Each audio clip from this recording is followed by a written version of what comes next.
She was standing in the kitchen when the world outside began to die. Nobody looked at her. Nobody listened. She was just the cook, the quiet widow who made biscuits and kept her mouth shut. But while the men laughed and played cards and ignored the sky turning the color of a bruise, Clara Whitlock was watching something that terrified her, and she was the only one who saw it coming. What happens when the most dangerous person in the room is the one everyone dismisses? Stay with me. The story will change how you see quiet people forever. If this is your first time here, welcome. Hit that subscribe button and become part of our family. You will not want to miss what's coming next. Drop a like and tell me in the comments, what city or country are you watching from? I want to see exactly how far this story has traveled. The first thing you noticed about Clara Whitlock was what she didn't do. She didn't talk much. She didn't argue. She didn't push herself into conversations the way some people did, forcing their opinions into spaces where nobody had made room for them. She moved through the kitchen of Blackstone Ranch the way water moves around stone, quietly, consistently, without making a fuss about any of it. She was 35 years old. Her hands were rough in the way that only years of real work could make them. Not the decorative roughness that some people wore as a badge, but the genuine article cracked at the knuckles, permanently stained along the nail beds with something that no amount of scrubbing ever fully removed. She kept her brown hair pinned back so tight it pulled at the corners of her eyes. She wore the same 2 dresses in rotation. She didn't own anything worth stealing. The men at Blackstone Ranch knew almost nothing about her except that she made good biscuits and kept the coffee hot. That was enough for them. Maybe more than enough. It was the 3rd week of November when the sky started doing something wrong. Clara noticed it in the early morning before anyone else was up. She had gone outside to bring in firewood, something she did every day, a routine as automatic as breathing, when she stopped at the woodpile and looked north. The horizon was a color she recognized. Not gray, not the pale, watery gray of ordinary winter clouds. This was something darker underneath, something that had weight to it, like a bruise forming beneath the surface of the sky. The light was wrong. The air had that particular sharpness that didn't belong to ordinary cold. It was the kind of cold that meant business, that meant intention. She stood there for a long moment, holding a piece of split pine against her chest, and she did the math in her head. The horses had been restless since yesterday afternoon. She had seen them drifting toward the south end of the paddock, pressing their rumps to the north fence, their ears flat in a way that had nothing to do with irritation. Animals didn't do that over nothing. The temperature had dropped 6 degrees between supper and midnight. She knew because she kept a small thermometer nailed beside the kitchen door, and she checked it the way some women checked the time. Out of habit, out of a need to know where things stood. And now there was the sky. Clara picked up the rest of the wood and went back inside. Breakfast was eggs, salt pork, and biscuits. The ranch hands came in from the cold in clusters of 2 and 3, stomping snow from their boots, pulling off gloves and slapping them against their thighs. There were 7 of them that morning. Gideon Mercer, the owner of Blackstone Ranch, had ridden to town 2 days ago on what was supposed to be a 1-day trip, and he hadn't come back yet. Something had kept him. Clara set plates on the long wooden table and listened to the men talk. "Temperature dropped again last night," said a young hand named Pete Galloway, reaching across the table for the salt before anyone else had touched their food. He was maybe 22, with a patchy attempt at a beard and a tendency to say obvious things as if they were observations. "Always drops in November," said Walt Decker. Walt was the oldest hand on the property, somewhere north of 60, with a face like a relief map of every bad winter he'd survived. He had been at Blackstone longer than anyone, longer than Gideon himself had owned the place. He ate slowly and said very little, which Clara had always respected. "This feels different," Pete said.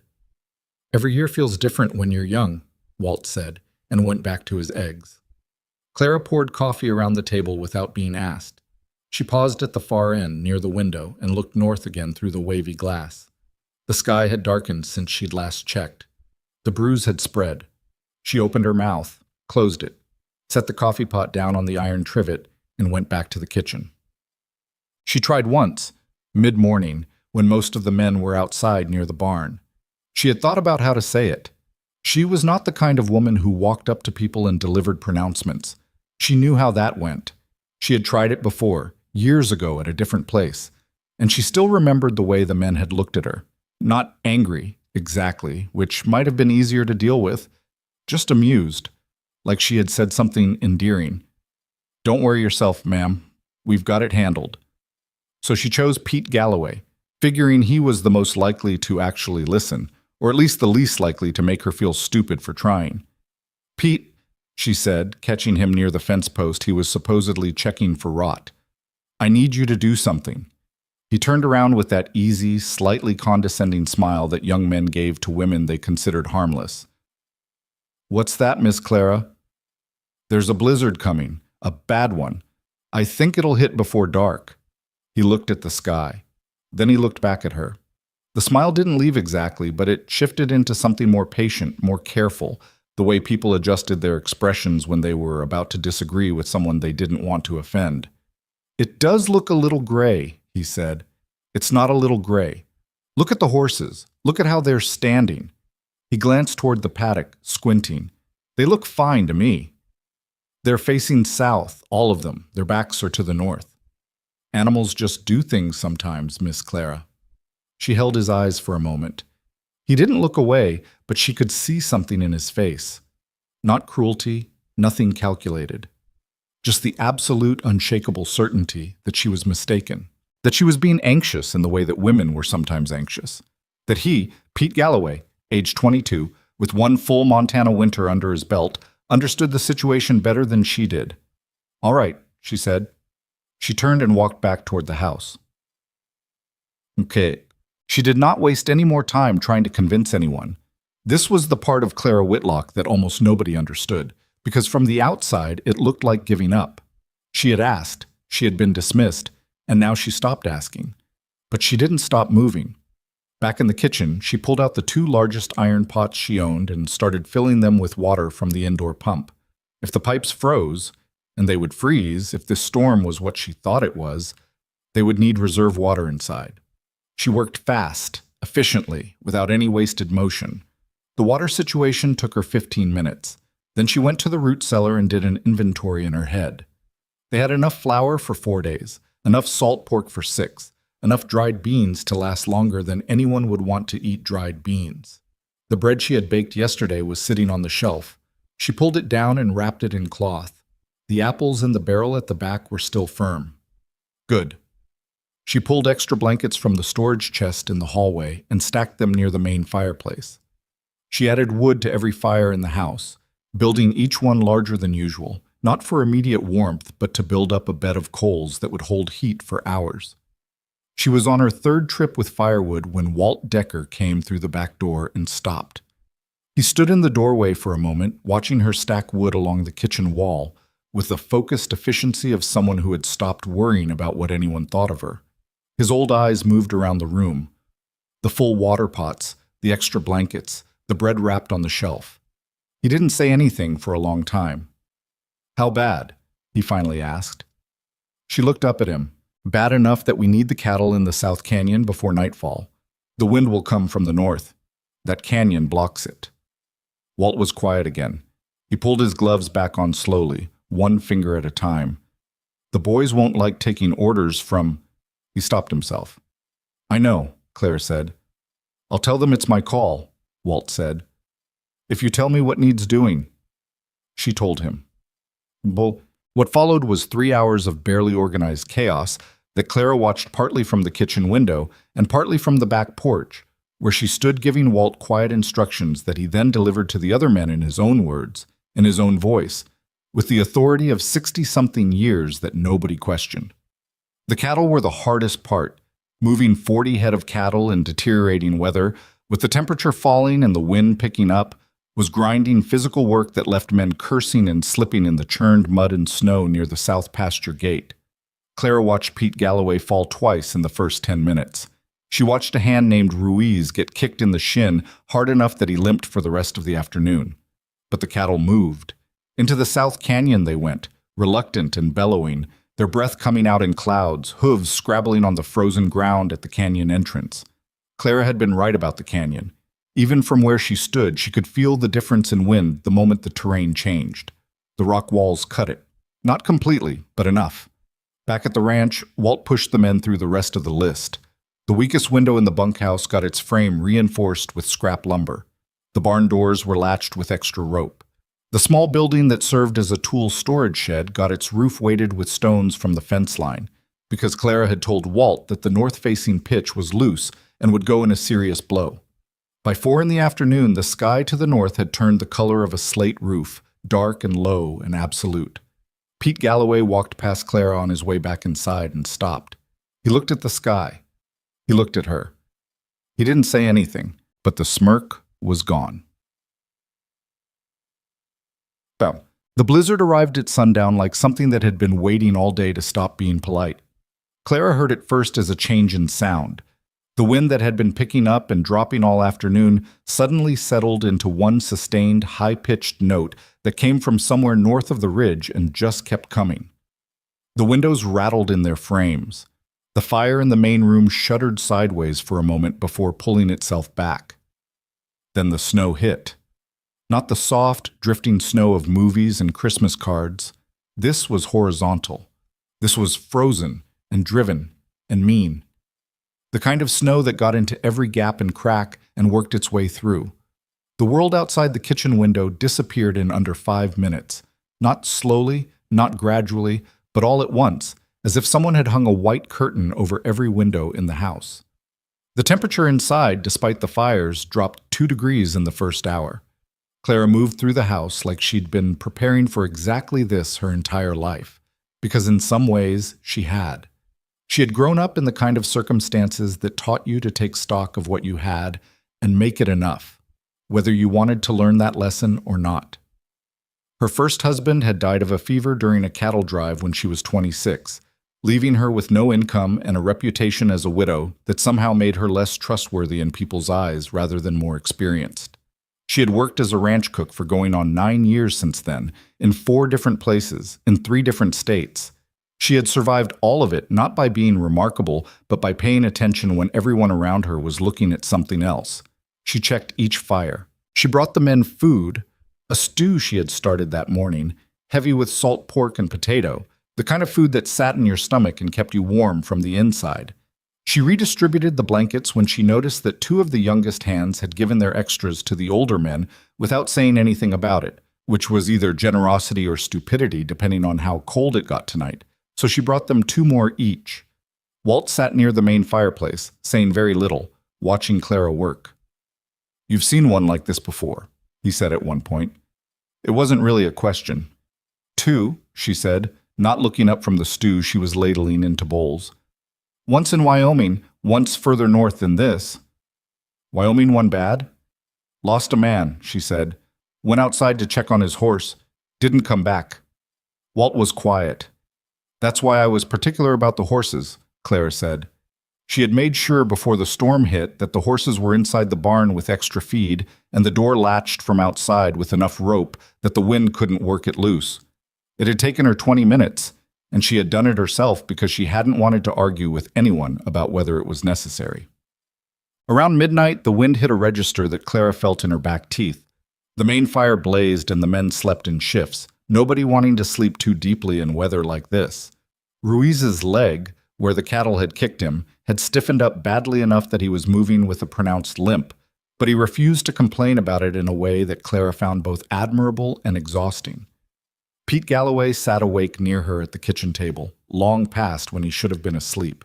He was looking at his hands. "Miss Clara," he said finally. "You can call me Clara." "Clara."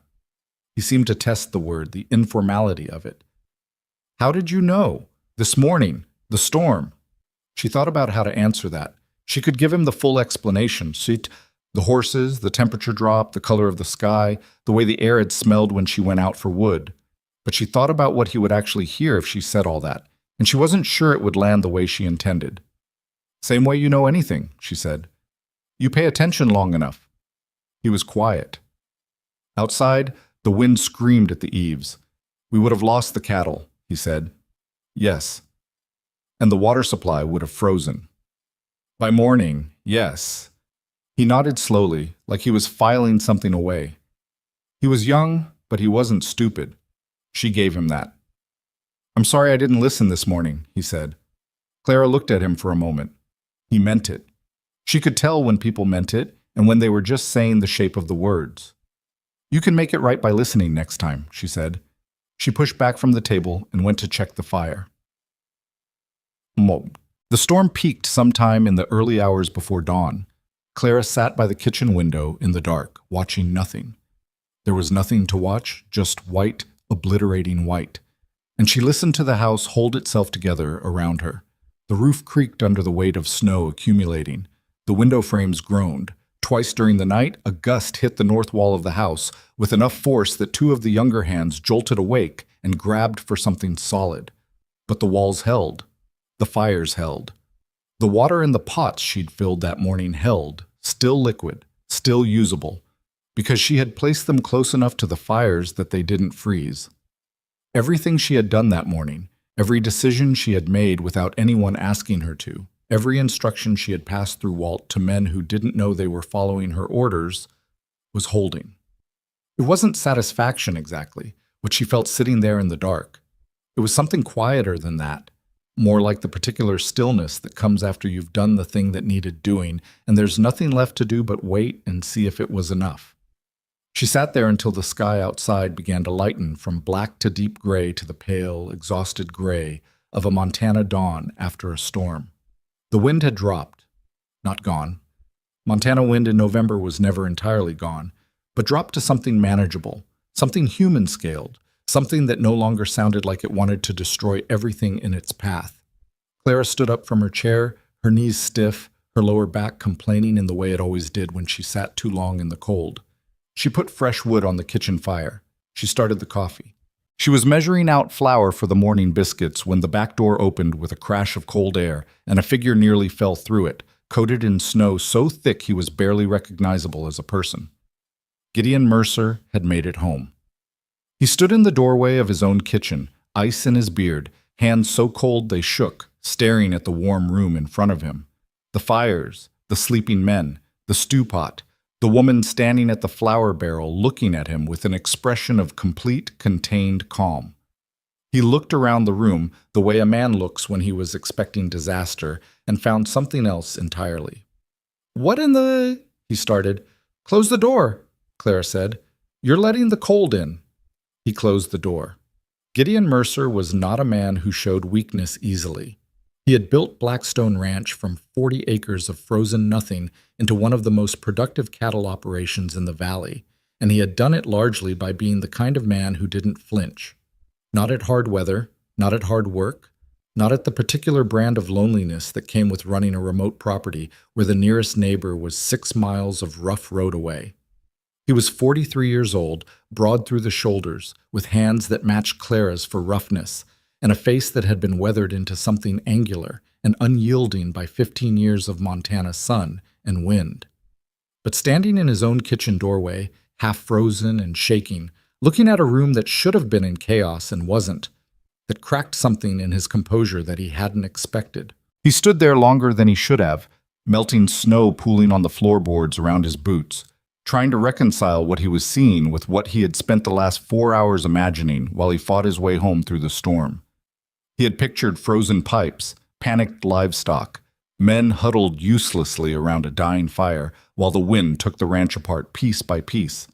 He had pushed his horse through conditions that no sensible man would ride in because he couldn't stomach the thought of his property, his people, suffering through a disaster without him there to do something about it.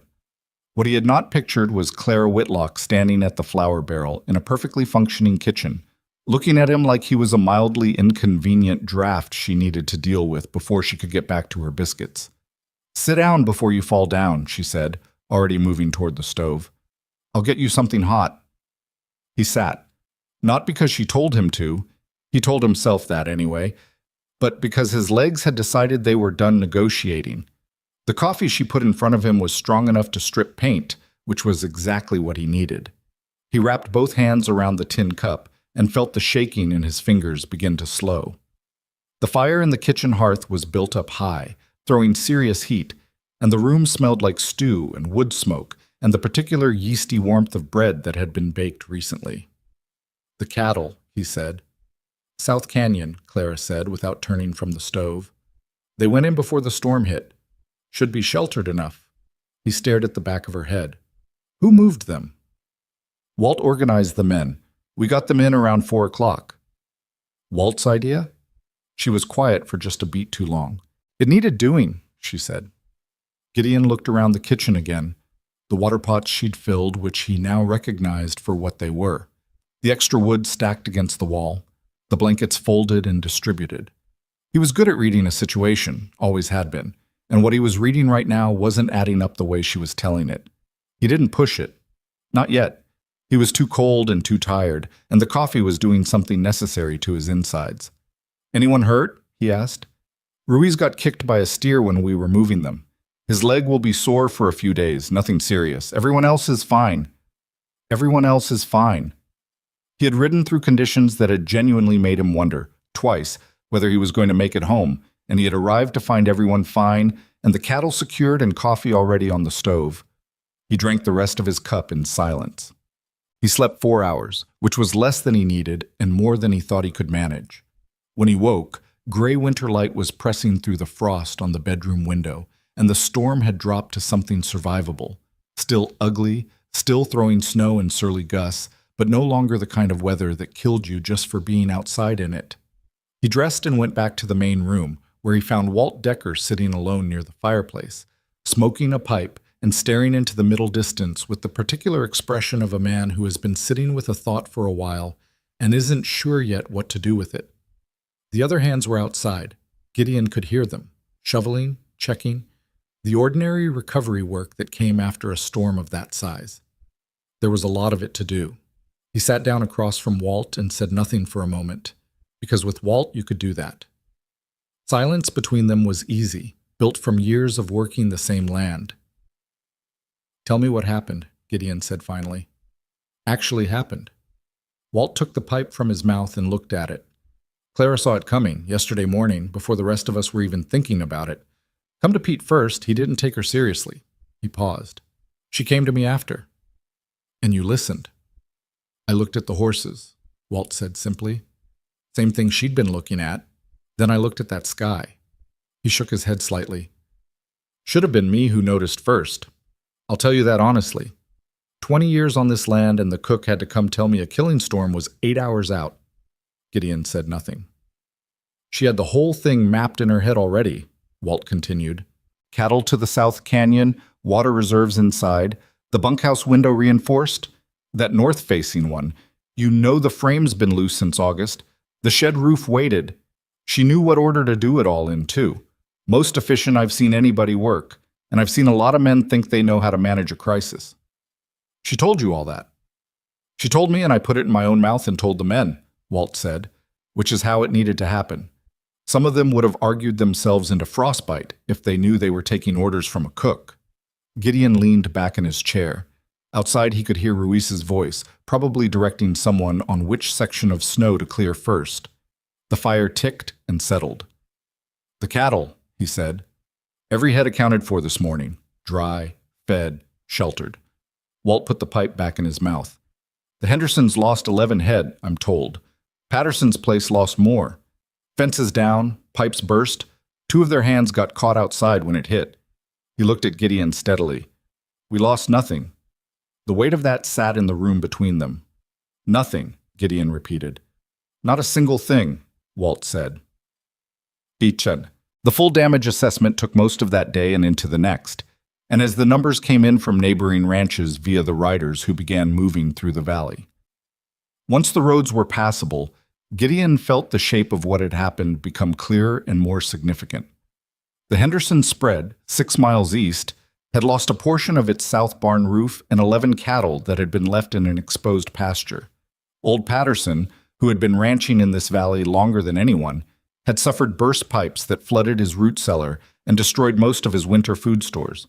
2 outfits further north had it worse, men with frostbite, livestock scattered, one family who had spent 36 hours burning furniture to stay warm because they'd run out of firewood and couldn't get to their woodpile through the drifts. Blackstone had a broken fence post on the east side. some ice in the water trough that had been easily dealt with that morning, and a bunkhouse window that had rattled so hard in its reinforced frame that it had cracked at one corner but hadn't given way. That was the inventory. That was the entire damage report.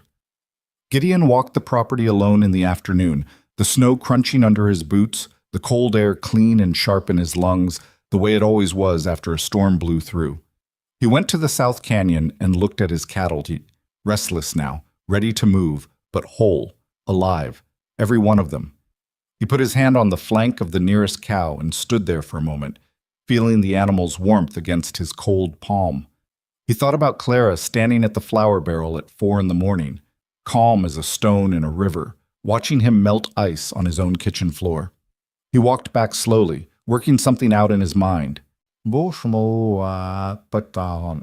conversation happened 2 days after the storm, when the roads had cleared enough that life was beginning to reassemble itself into something resembling normal. The other hands were out on the property, dealing with the accumulated backlog of work that a storm like this always generated. Walt had taken Pete and Ruiz out to check the east fence line. The kitchen was quiet. Clara was doing what she always did in the mid-morning lull, mending. She had a pile of shirts that belonged to the hands, tears, and worn elbows that accumulated faster than anyone ever seemed to notice, until suddenly everything needed fixing at once. She sat at the kitchen table with the fabric and needle and worked with the same focused efficiency she applied to everything else. Gideon came in, poured himself coffee without being invited, and sat down across from her. She didn't look up from the mending. "Something on your mind," she said. Not a question. "I've been talking to the neighbors," he said. "Henderson, Patterson, a few others. How bad is it for them?" "Bad enough." He curled both hands around his coffee cup.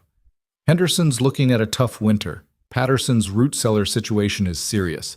They're going to run short before March if they don't get resupplied." He paused. "Made me think about how close we came."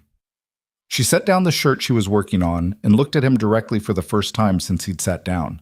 She had dark eyes, steady and observant, the kind that made you feel slightly inventoried when they rested on you. "We didn't come close," she said. "Not once everything was done." "You know what I mean?" She picked the shirt back up. "You mean if I hadn't done anything?" He let that sit there. It was accurate. "Walt told me how it actually went," he said. "That it was your call, your plan. That he was just the voice." She pulled a stitch through carefully. "Walt's a proud man. It cost him something to come to me. I wasn't going to make it cost him more by taking credit out loud." Gideon studied her. There was something almost exhausting about how little she seemed to need from anyone. Not validation, not acknowledgement, not even a thank you. She had saved his ranch and his cattle and possibly some of his men's lives, and she was sitting here mending shirts. "Why didn't you come straight to me?" he asked. "When you saw the storm coming. You should have had someone ride to town and get me back here." She gave him a look that wasn't quite pity, but was in the same neighborhood. "There wasn't time to ride to town and back before that storm hit, and I wasn't sure you'd make it back in good condition if you rode in it." She paused. "You barely did as it was." He couldn't argue with that. "Besides," she said, and her voice dropped a register, something honest and unvarnished coming through, "I knew I could handle it. I've handled worse." That landed differently than he expected it to. Not as arrogance. She wasn't a woman given to arrogance. He was beginning to understand.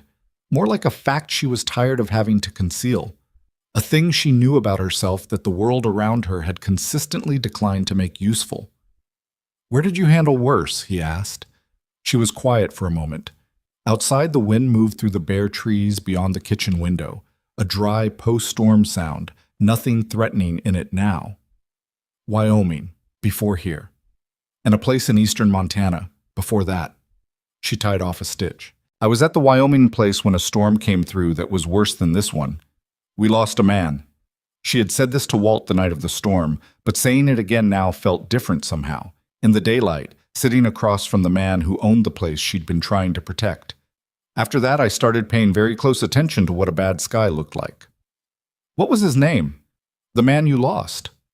She looked up, slightly surprised by the question. Most people, when she told that story, responded to the loss as a statistic, as a lesson, as a cautionary tale.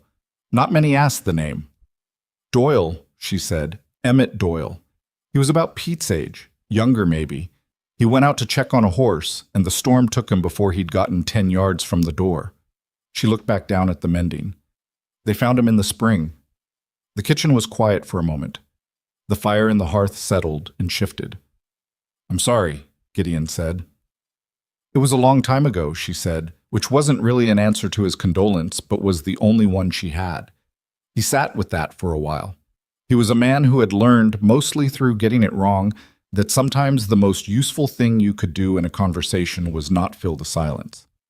"I want to ask you something," he said finally, "and I want you to answer me straight." She looked up again, waited. "What else do you know about this ranch? Things you haven't said." Something changed in her face, not dramatically.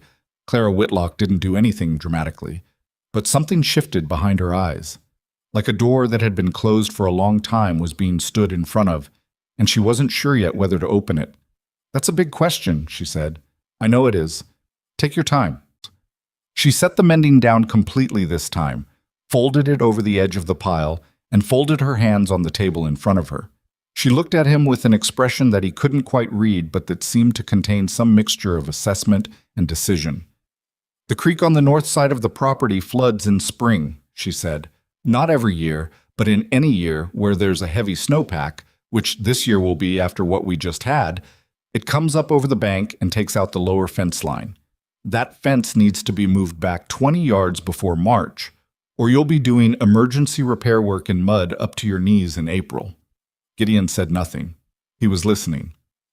"The grazing rotation is wasting the southeast pasture," she continued.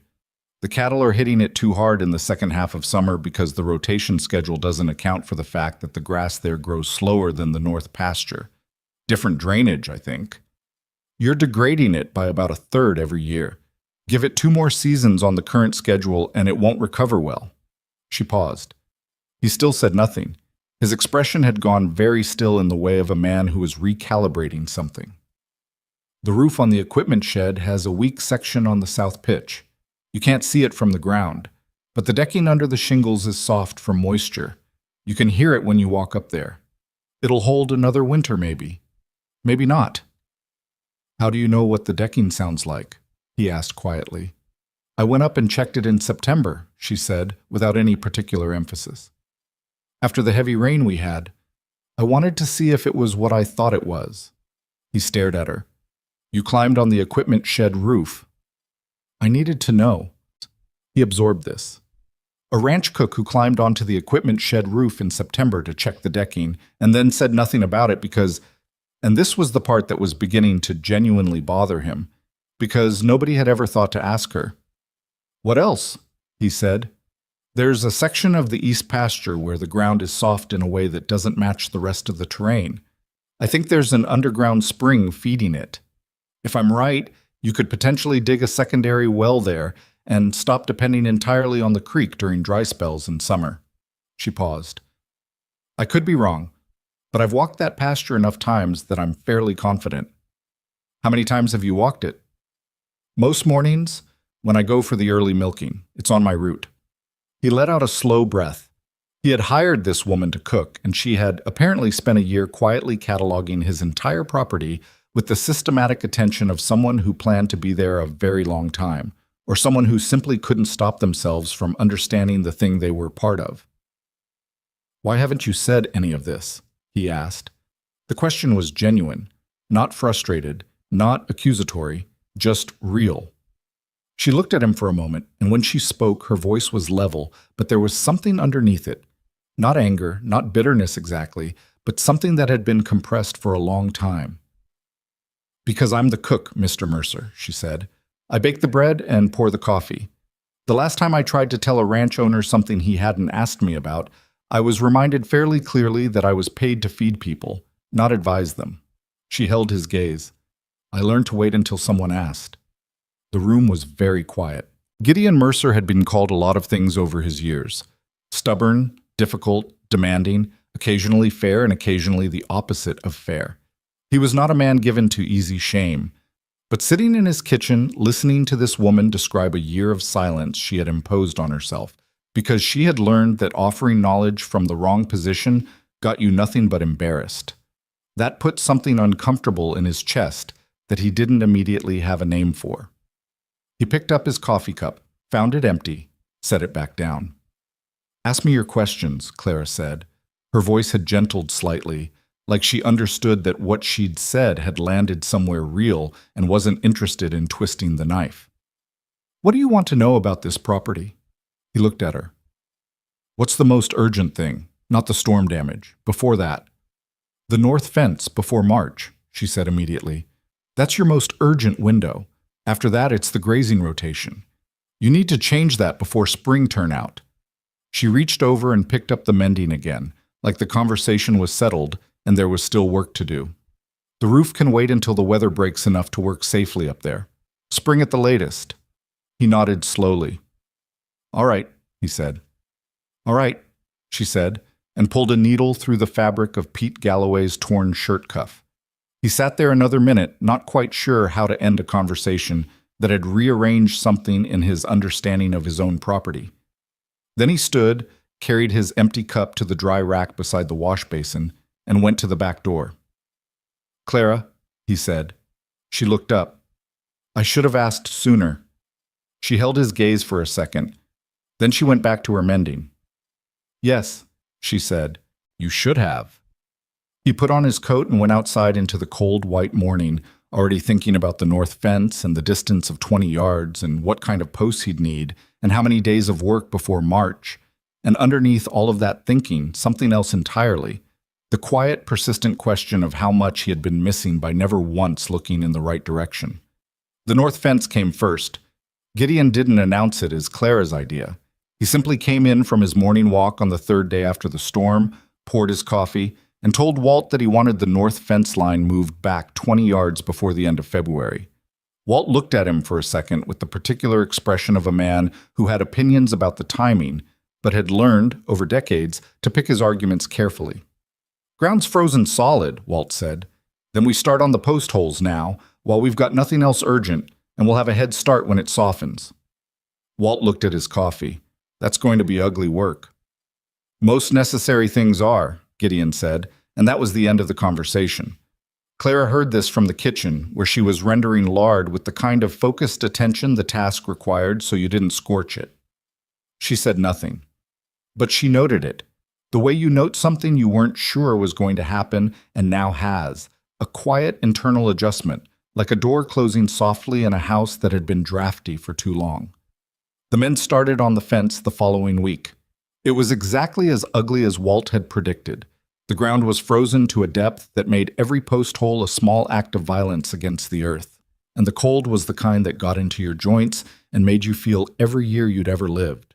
Pete Galloway came in after the first day with blisters on both palms from the post driver, which he showed nobody but which Clara noticed anyway when she put the food on the table and saw the way he held his fork. She didn't comment. She put an extra portion on his plate, which was a different kind of comment entirely. By the third day of fence work, there was grumbling. Not directed at anyone in particular, ranch hand grumbling rarely was, but the low, ambient kind that moved through a group of cold, tired men like a weather system. Clara heard fragments of it when the hands came in for the midday meal, the snow still on their shoulders, and their tempers shortened by the kind of work that punished you for doing it. "Don't see why we're moving a fence that stood fine for 6 years," she heard one of the younger hands say to another as they pulled off their boots at the back door. His name was Colson, and he had been at Blackstone only since September, which meant his opinion of what had stood fine for 6 years was based on information that covered approximately 2 months. She put the stew on the table and said nothing. It was Walt who answered from the other end of the bench, without looking up from his bowl. "Because in spring that fence goes under 2 feet of water, and we spend a week fixing it in mud. Every damn year." He lifted his spoon. "Except this year." Colson was quiet after that. Clara met Walt's eyes across the table, very briefly. He looked back at his stew. It was the most acknowledgement either of them offered each other in front of the other men, and it was enough. December moved through Blackstone like it always did, heavy and gray and relentless, the kind of month that made you understand why people in other climates thought Montana was uninhabitable. The temperature settled into a routine cruelty, cold enough every morning to make the walk from the house to the barn an exercise in genuine commitment, cold enough that the horse's breath came in dense clouds, and the water in the trough had to be broken up with a mallet twice a day. Clara fell into the rhythm of deep winter cooking, the kind that was less about recipes and more about calculation.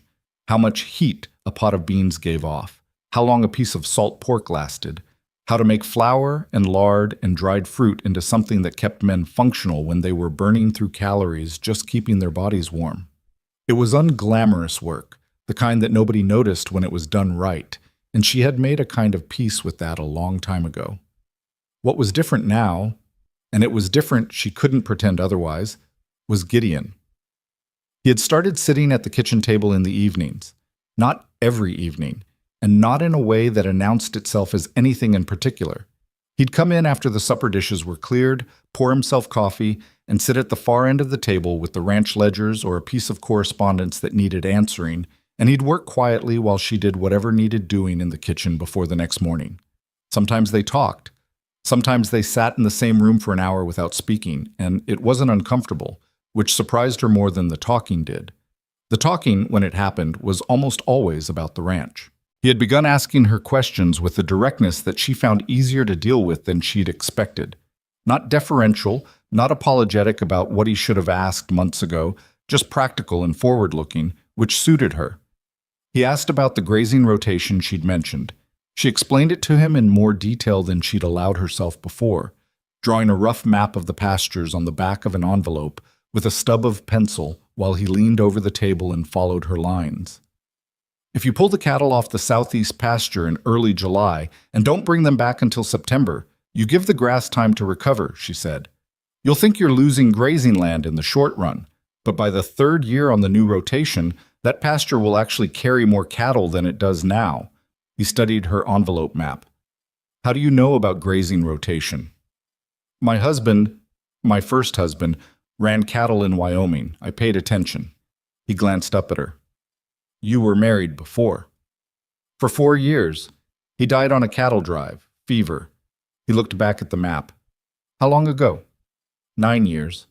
She retrieved her pencil. The southeast pasture needs to rest. That's the main thing. He accepted the redirect without pushing. She appreciated that. It was a quality she hadn't expected in him.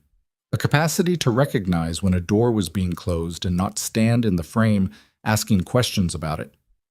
What about the potential well site? He asked. The soft ground in the east pasture. I'd want to walk it with you in the spring when the ground's thawed enough to read properly.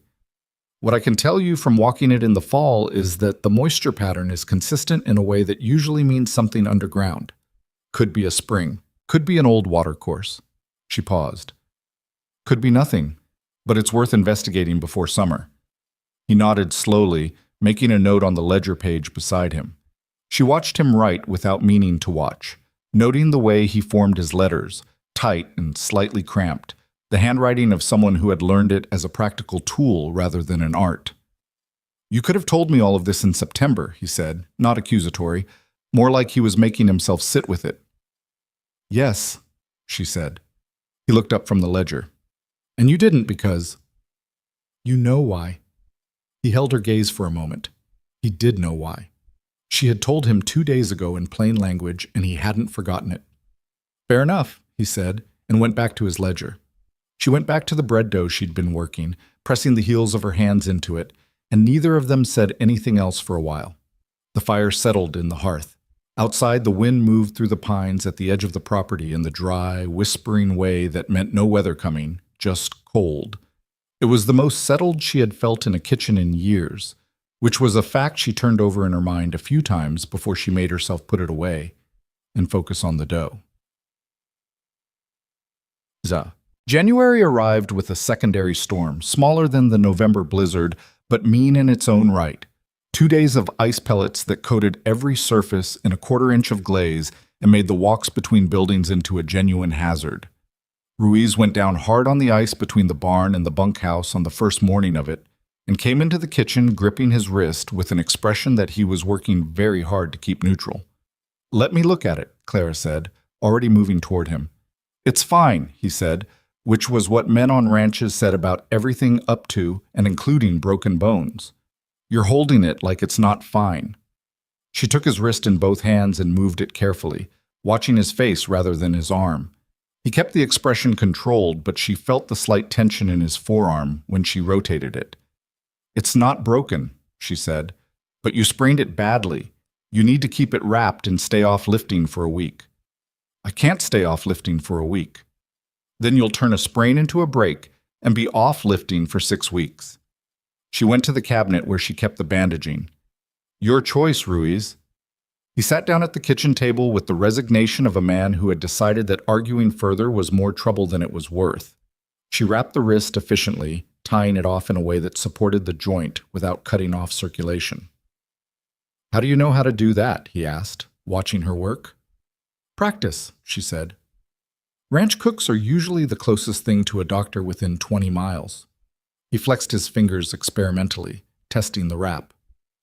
"It's good," he said, sounding slightly surprised. "I know it is," she said, and handed him a cup of coffee and pointed at the bench by the fire. "Sit there for 20 minutes before you go back out. Let it settle." He sat. He drank the coffee. He didn't argue. Gideon came in from the barn while Ruiz was still sitting there, ice on his jacket shoulders, and looked at the wrapped wrist and then at Clara. She gave him a small shake of her head, not serious, handled, and he nodded and went to the stove to warm his hands. These small exchanges had become their language. Efficient, economical, the kind of communication that developed between people who worked the same space long enough to stop needing full sentences for the ordinary things. What Clara was less prepared for was the conversation that came at the end of January, on a Sunday evening when the ice had finally cleared and the men had the night off and the house was quiet, in the particular way it only got when there was nobody in it besides herself and Gideon Mercer. He came into the kitchen late, later than usual, and he didn't have his ledgers. He just sat down at the table with his coffee cup and looked at her in a way that was different from the practical ranch business looking that had become normal between them. She kept doing what she was doing, which was mending again. There was always mending. But she felt the difference in the room and waited. "I've been thinking about the spring," he said. "What about it?" "About the changes you've suggested. The fence is already done. The grazing rotation I can start planning now. The well site we look at in April." He turned the coffee cup slowly in his hands. "That's a significant amount of change to the way this ranch operates." "Good change," she said. "I know it is. That's not what I'm thinking about." He paused. "I'm thinking about who I'd talk to when there's something else. Something I haven't seen yet. Something I'd miss on my own." She kept her eyes on the mending. "You've got Walt.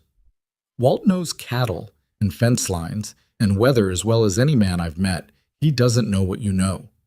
He said it without any particular emotion attached to it, just stating a fact. "The way you think about this land is different.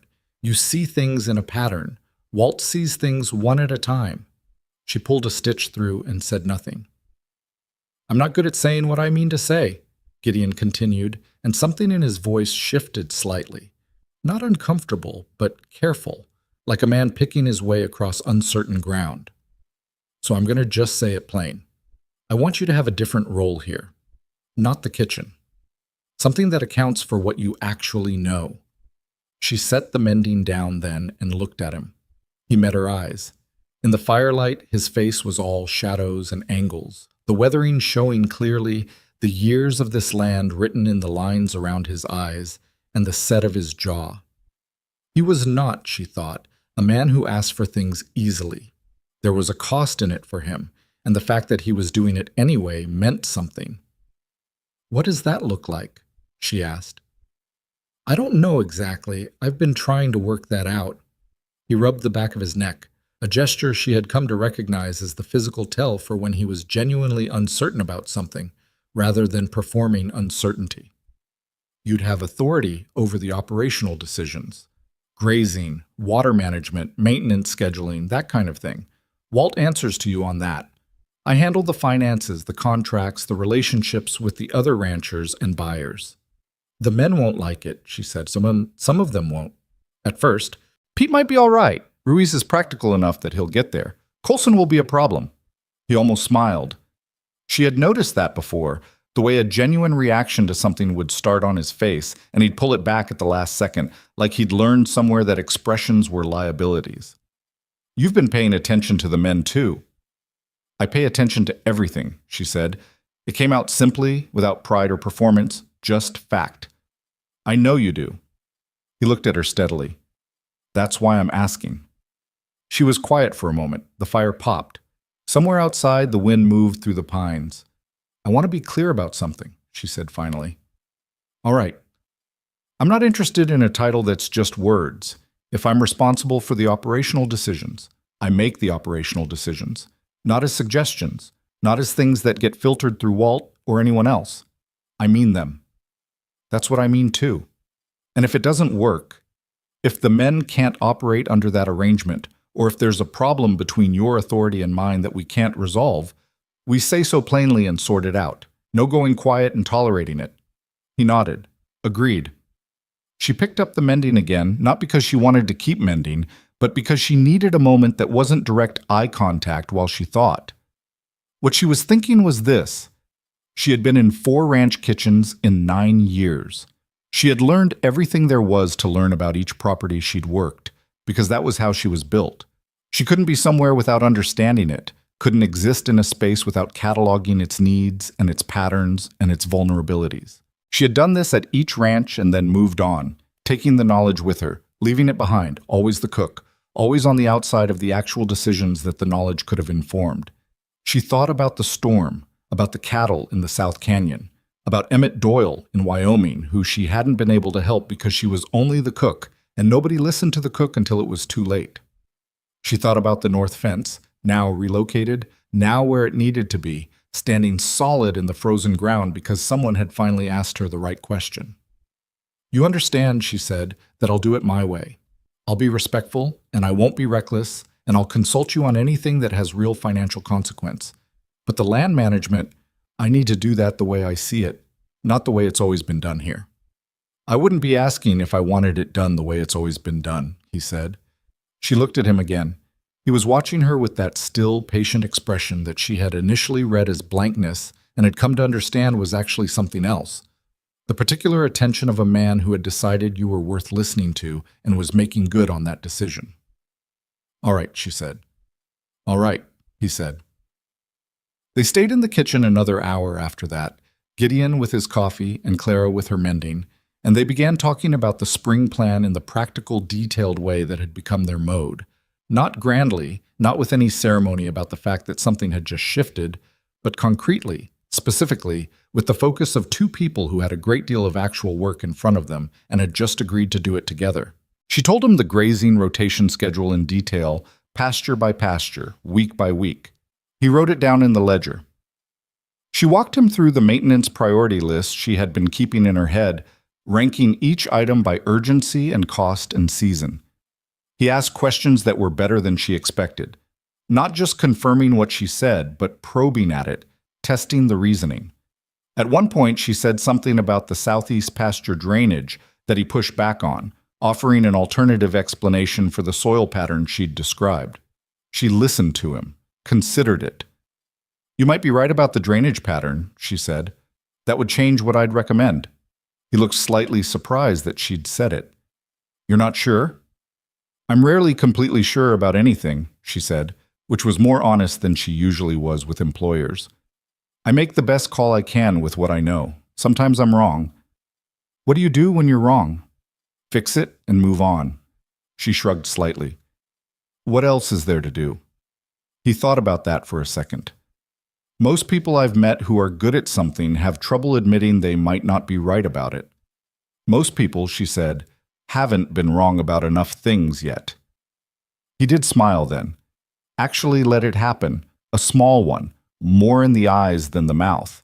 She noticed, and then looked back at her mending, and the fire burned steadily in the hearth, and outside the Montana winter, held the ranch in its grip with the absolute indifference of something that had been here long before any of them, and would be here long after.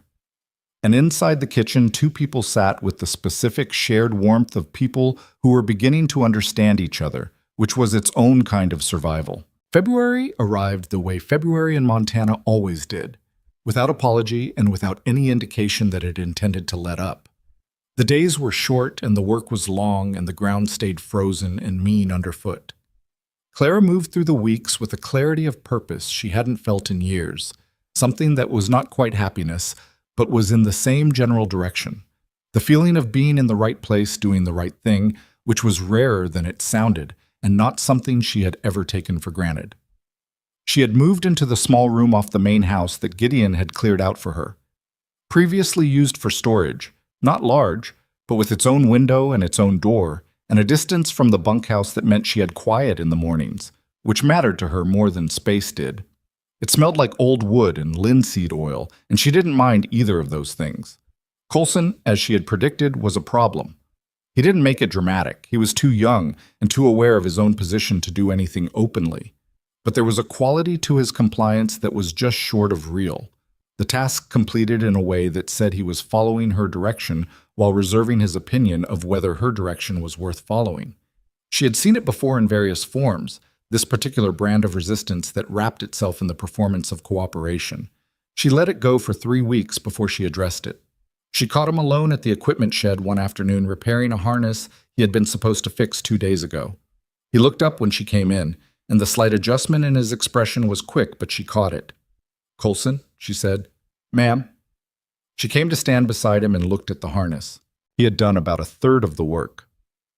"You've been slow on 3 tasks this month," she said. "The harness, the water trough de-icing on Tuesday morning, and the feed inventory Walt asked you for." He kept his eyes on the harness. "I've been getting to things."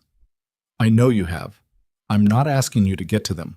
I'm asking you why they're taking 3 times as long as they should." He was quiet for a moment. When he looked up at her, there was something unguarded in his face that she hadn't expected. Not defiance, but something more honest than defiance, something closer to confusion about a situation he hadn't sorted out how to operate in yet. "No offense meant," he said carefully, "but this is a different kind of arrangement than I'm used to." "I know it is," she said. "What do you need to understand about it?" He blinked. It wasn't the answer he'd anticipated.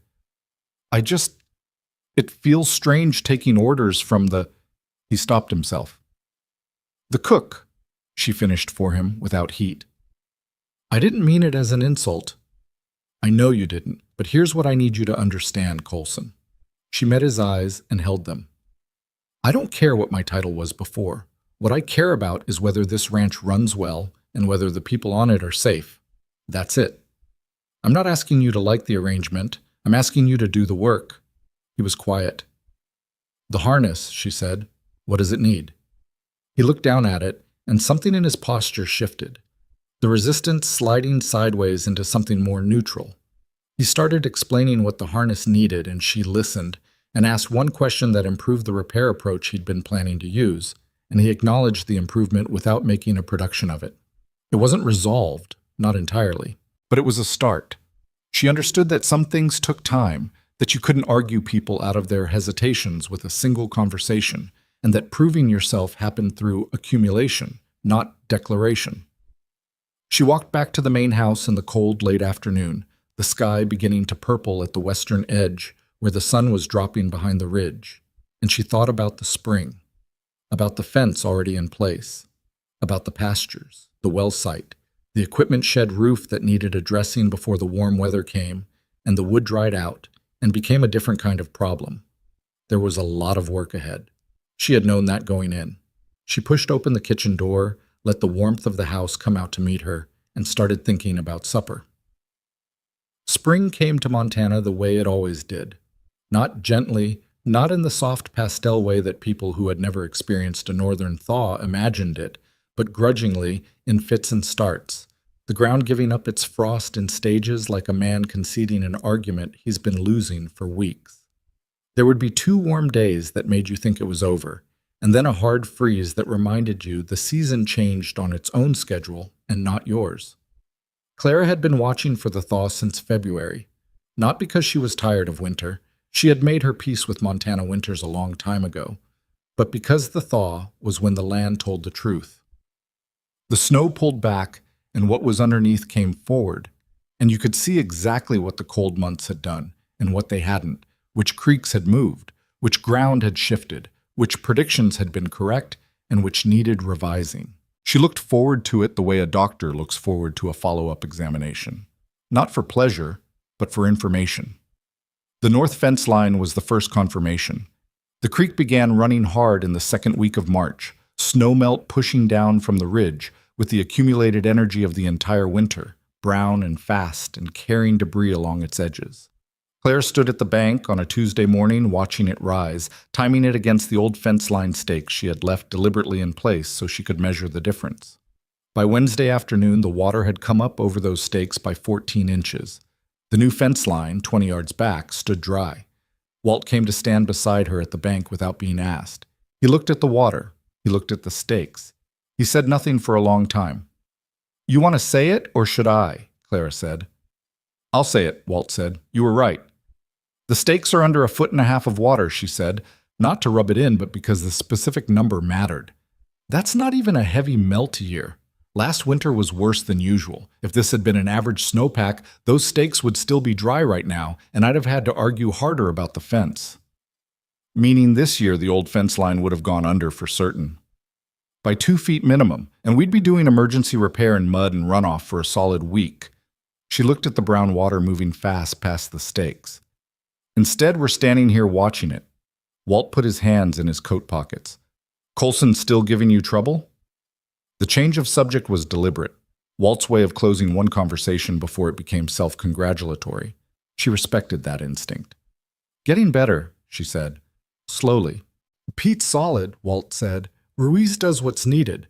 Coulson's just young and stubborn, which isn't the worst thing. Young and lazy is worse." "I know. I'm not worried about Coulson." "What are you worried about?" She looked at the moving water. "The equipment shed roof before we get the April rains, and I want to look at the east pasture this week, the soft ground section. The thaw's the right time." Walt nodded. "I'll come with you on the east pasture." "I'd appreciate that." They walked back toward the ranch buildings in the thin March sunlight, the mud pulling at their boots with every step, and Clara thought about all the springs she had watched from kitchen windows at other ranches, watching the land do what land did, with nobody to tell and nobody who wanted to know. The difference between then and now was something she was still getting used to. Not the authority exactly, but the simple fact of being useful in the way she had always been capable of being useful, which turned out to matter more to her than she had admitted to herself during the years she had gone without it. The east pasture confirmed itself on a Thursday. She and Walt walked the soft ground section in the morning, the thawed earth yielding under their boots in a way that was distinct from ordinary mud, deeper, more consistent, the moisture coming from below rather than pooling on top. Clara crouched down at 3 separate points and pressed her palm flat against the ground, feeling the temperature differential, the way the wet worked up through the soil. "There," she said, at the third spot. "Feel that." Walt crouched beside her and pressed his own hand down. His eyebrows moved together. Cold. Colder than the surface. Coming from below. That's not meltwater percolating down. That's groundwater coming up. She stood and looked at the pattern of the wet across the 50-yard section. It's consistent all the way along this line. Whatever's under here, it runs roughly north to south. Old watercourse? Or a spring that surfaces somewhere we haven't found yet? She looked toward the north end of the section, where the ground began to slope upward toward the ridge. I'd want someone who knows what they're looking for to walk the upper slope, see if there's a seep or an outcropping we're missing. You know anybody who does that kind of work? I know the name of a man in town who did some water surveying for the Henderson place 3 years ago. I'd have to find out if he's still around. Walt looked at her. You know about the Henderson water survey? I've been listening in kitchens for 9 years, she said. You hear things. He almost laughed. It came out as a short exhale through his nose, which for Walt Decker was equivalent to a full laugh from anyone else. When she told Gideon about the east pasture that evening, she was more certain than she'd been in the fall. The thaw had turned what had been an educated guess into something considerably more solid. She laid it out for him precisely, the temperature differential, the moisture pattern, the directional consistency of the wet ground. He listened the way he had learned to listen to her, without interrupting, letting her finish before he spoke. How much would the survey cost? I don't know exactly. A few days of work, probably. Depends on what he finds, if anything. She paused. If he confirms what I think is there, a secondary well would run you more up front, but you'd have a reliable water source for the east pasture in dry summers that doesn't depend on the creek. Long term, it pays. What if he comes out and finds nothing? Then I was wrong about the east pasture, and we know it for certain instead of maybe. She looked at him evenly. Being wrong costs a few days of survey work. Being right and not checking costs you every dry summer for the next 20 years. He picked up his pen and made a note. I'll write to Henderson in the morning, get the surveyor's information. She nodded. He didn't make a production of it, and she didn't either, and that was the kind of working relationship it had become. Practical, unembellished, built on the mutual understanding that the best way to move forward was to actually move forward. What she didn't say was that this particular decision, the survey, the potential well, represented something beyond its practical value. It was the first significant expenditure he was authorizing based purely on her recommendation, with no confirmation from Walt or anyone else. No supporting evidence beyond what she had told him she felt with her hand pressed against the frozen ground. That was a different order of trust than the fence line had required, and both of them understood it, and neither of them needed to say so. The surveyor's name was Aldous Webb, and he arrived at Blackstone in the second week of April with a mule, a leather satchel full of instruments she didn't recognize, and the energetic manner of a man who genuinely enjoyed his work. He was somewhere in his 50s, with the weathered look of someone who spent most of his professional life outdoors, and he shook Clara's hand when Gideon introduced her as the person who had identified the site, which she noted was the first time Gideon had introduced her as anything other than a name. Webb spent 2 days on the east pasture. He walked it in a systematic grid pattern, stopping frequently to take readings with instruments from his satchel and to push a thin metal probe into the earth at intervals. Clara watched from a distance on the first day, not wanting to crowd him, and then on the second day he waved her over and showed her what he was seeing. "You've got a spring," he said without preamble. "Not a massive one, but reliable. It surfaces about 60 yards north of where you had me start." He pointed up the slope toward a section of ground she had walked past a dozen times without looking at it the right way. "There's a seep up there that gets covered by grass in the growing season. Easy to miss." "How reliable?" she asked. "Flows even in drought years, based on the rock formation. It's coming off the ridge through a fracture in the limestone." He looked at her with something like professional curiosity. "How did you identify this from the pasture?" "Ground temperature and moisture pattern," she said. "The wet was coming up, not down." He nodded slowly, the nod of a man recalibrating someone's credibility upward. Good eye, or good hand in this case. She felt something that she chose not to examine too closely in the moment, a particular warmth that came from being recognized for something competent by someone who was himself competent, which was different from being praised, and she valued it more. The well would take 3 weeks to dig and line, and was not cheap. She sat with Gideon the evening after Webb delivered his report, and they went through the numbers with honest attention, because the money was real, and so was the decision. "It's more than I want to spend in April," Gideon said, looking at Webb's estimate. "I know it is. But you had 3 dry spells last summer where the East Pasture Creek tributary dropped so low you had to rotate the cattle out of there early. I was watching from the kitchen window." She paused. "How much does early rotation cost you in grazing efficiency?" He was quiet, doing the math in his head. She watched him work through it, the way his eyes moved slightly to the left the way they did when he was calculating. "Over a summer, with cattle moved off good summer grass 6 weeks early," he exhaled, "more than the well."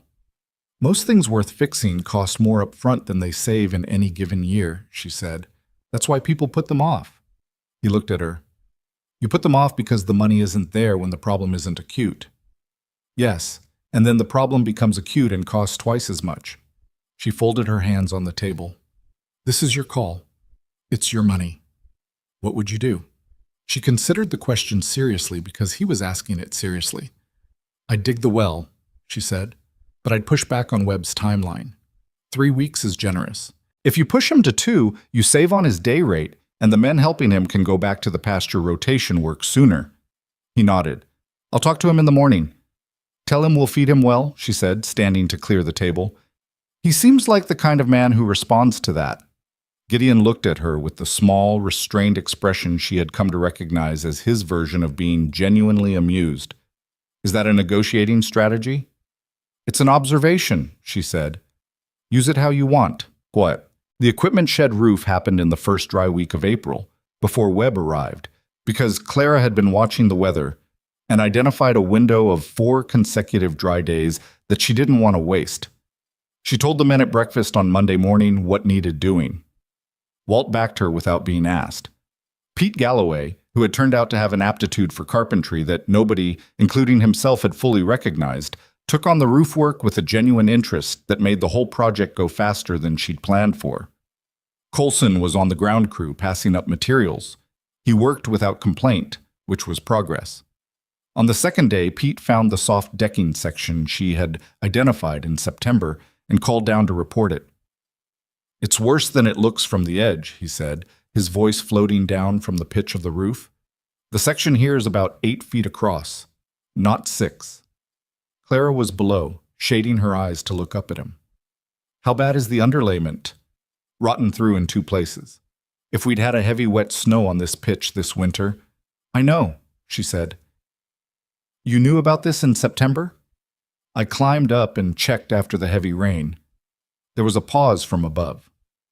You climbed on this roof. In September, yes. Another pause. These are some steep pitches, Clara. I know that too, she said. How much extra decking do you need? She heard him talking to the man beside him, assessing. Numbers came back down. She did the calculation, told Walt what to pull from the lumber store, and the work continued. It took 3 days instead of 2 because Pete's discovery of the larger rot section added time, but by Thursday afternoon the shed roof was sound in a way it hadn't been in years. Clara walked the perimeter when Pete and the others had come down, looking up at it with the particular satisfaction of a problem removed before it became a crisis. Good work, she told Pete when he came past her heading toward the bunkhouse. He stopped. He had grown, over the winter, from a young man who had dismissed her assessment of a coming blizzard into someone she recognized as genuinely capable, not just of the physical work, but of thinking ahead of it, which was the more valuable quality. Can I ask you something? He said. Go ahead. When you got here last year, you were just the cook. That's right. But you were already, you already knew all of this, the roof, the fence, the pastures. Most of it, she said. Some things take longer to learn. He worked with that for a moment. He was looking at the repaired roof with an expression that was doing something complicated. Doesn't that drive you crazy, knowing something and not being able to... He made a gesture that covered the general territory of being heard, being useful, being taken seriously. She looked at him for a moment. Pete Galloway had grown up enough in the past several months that she was willing to be honest with him. It did, she said. For a long time. At the other places I worked. She paused. Here it was. I don't know. Different enough that I could tell it might change. So I waited. Because of Walt? Because of Walt, partly. And because of Gideon asking me a real question, eventually. She looked back at the roof. The asking matters. You can know everything there is to know about something and have it be worth nothing if nobody ever asks. He nodded slowly. Then he said something that she didn't expect. I'm sorry I didn't listen. The morning of the blizzard, when you told me about the horses and He shook his head. I've been thinking about that. You were 22 and you thought you knew more than you did, she said. That's the most normal thing in the world. Still. It's done, she said. What matters is whether you listen now. He met her eyes. I do, he said, for whatever that's worth. It's worth something, she said, and she meant it, and he seemed to understand that she did. May arrived with the generosity that Montana occasionally showed in brief windows between its harder moods, warm enough to work without a coat in the afternoons, the grass coming in strong on the north pasture, the cattle moving with the ease of animals that had come through a hard winter without serious loss and knew, in the unreflective way of cattle, that the worst of it was behind them. The well came in at the end of the month, 16 days after Webb started digging, because Clara had been right about the timeline and Gideon had been persuasive about the day rate. The water that came up from it was cold and clean, and Webb pronounced it as good as anything he'd tested in the county, which he said with a satisfaction that Clara recognized as partly professional pride and partly relief that she had turned out to be correct, because he had staked his assessment on her identification of the site. The day they capped the well and drew the first bucket, Gideon stood at the east pasture with Clara and Walt and Pete and Aldous Webb and looked at the water in the bucket with an expression that was hard to read, but had something in it that Clara thought might be a reckoning. The particular look of a man tallying things up and arriving at a number he hadn't expected. "Good water," Webb said, drinking from the dipper. "You'll be glad of this in August." "We will," Gideon said. He looked at Clara. She was looking at the bucket. "You were right," he said. "Webb was right," she said. "I just guessed in the right direction." "You pressed your hand against a frozen field in November and identified an underground spring from ground temperature," Webb said, with the tone of someone who wanted this accurately recorded. "That's not guessing." She shrugged slightly, which was her way of acknowledging a compliment without making anything more of it. But Gideon was still looking at her, and what was in his face now wasn't the analytical attention she'd grown used to. It was something else, something that had been building so gradually that she hadn't quite caught it assembling itself, and now it was just there, visible, in the afternoon light of a Montana May, with water coming up cold from the ground beneath the east pasture that had been, until recently, just another problem nobody had gotten around to fixing. He looked away before she had to decide what to do about what she'd seen. "Webb," he said, "come up to the house and I'll get you settled for the night. You're not riding back to town in the dark." Webb gathered his instruments. Pete picked up the tools. Walt drifted toward the barn with the ease of a man who knew when to absent himself from a scene without being asked. Clara stood at the well for a moment after they had all moved off, her hand resting on the wooden frame that Pete had built around it. The late afternoon light was long and golden across the pasture, the new grass coming in green and thick. The creek tributary that had been the sole water source for this end of the property moved quietly at the far edge of the field, doing what it always did. This pasture would carry more cattle in August now.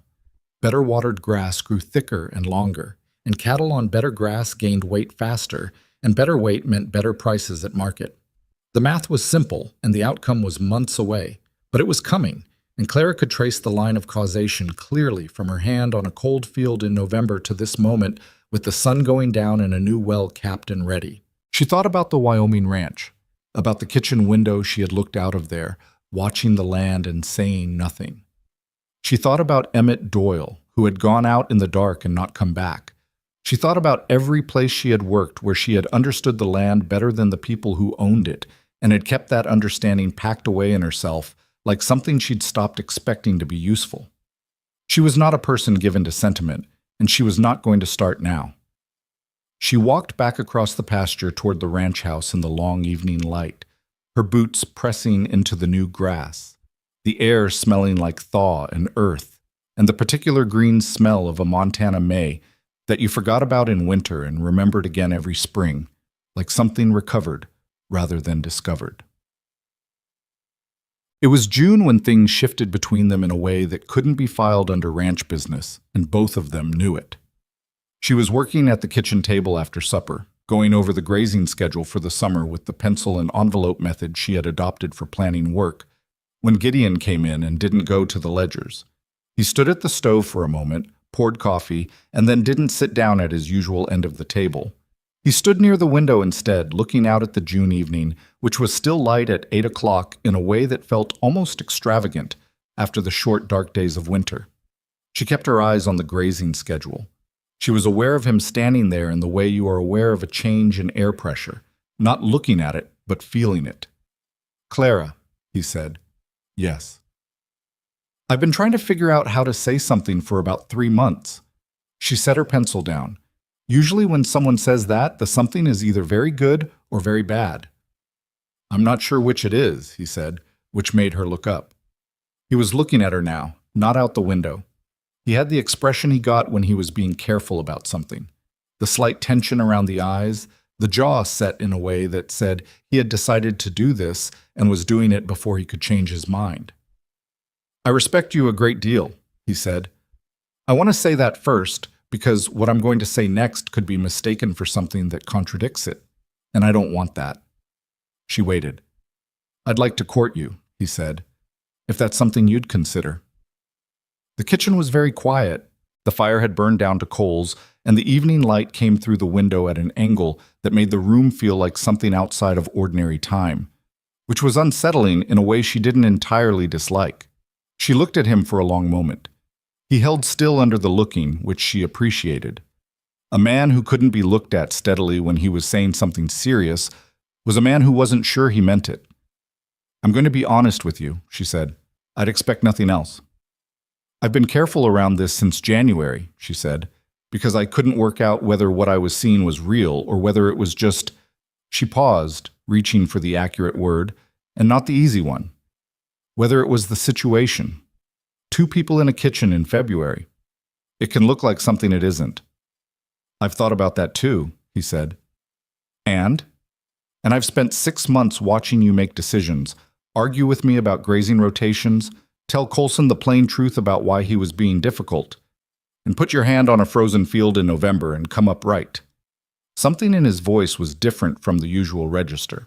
Not softer exactly, but stripped of the careful professional distance they had both maintained. It's not the situation. It's you. She was quiet for a moment.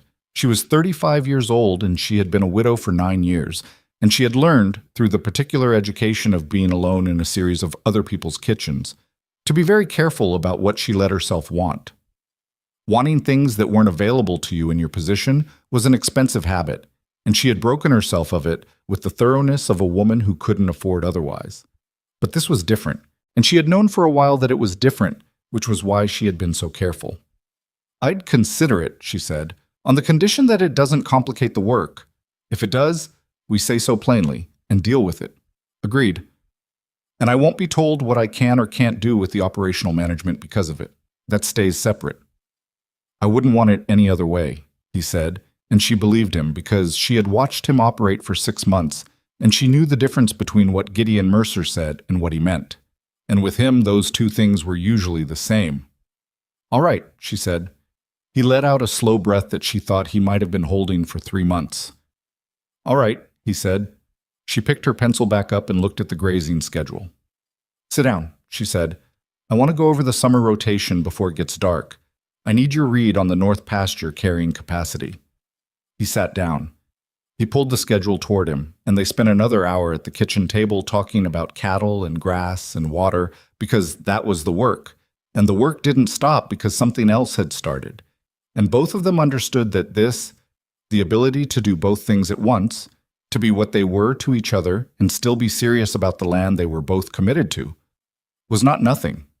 It was in fact exactly what made it possible. Summer at Blackstone came in strong that year, the kind of summer that reminded you why people stayed in Montana despite everything it put them through the other 8 months. The grass on the north pasture grew thick and dark green. The cattle moved through the rotation schedule Claire had designed with a contentment that showed itself in the simple fact of their weight. They were gaining faster than any summer Gideon could remember, and he had the records going back 11 years to compare it against. The southeast pasture, rested for its first full season under the new rotation, was already showing the difference. The grass there was coming back in a way that Walt described as embarrassing, meaning it made the old grazing approach look bad in retrospect, which it did. Clara said nothing about this. She didn't need to.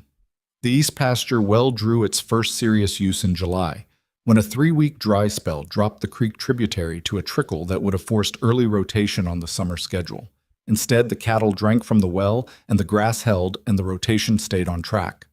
Aldous Webb had been right about drought reliability, and Clara had been right about Webb, and the whole chain of correct decisions sat quietly in the structure of a summer that was going better than anyone had planned for. Coulson had come around by June. It hadn't been a dramatic conversion. There was no moment of clarity, no single incident that resolved his resistance into respect. It was slower and more ordinary than that. He had watched the fence line stay dry in the spring flood.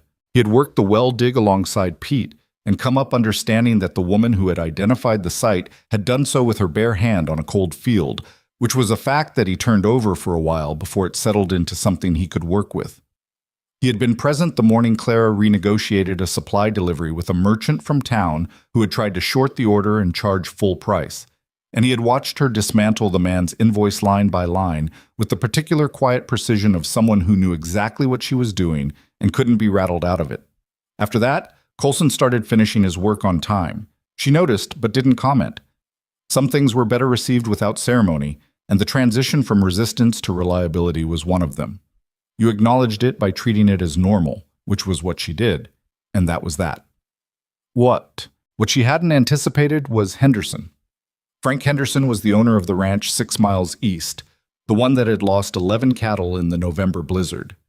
He was a big man, broad-faced and direct in the way of people who had been well regarded in a community long enough to stop worrying about how they came across.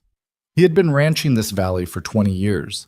He was, by most measures, one of the most experienced men in the region.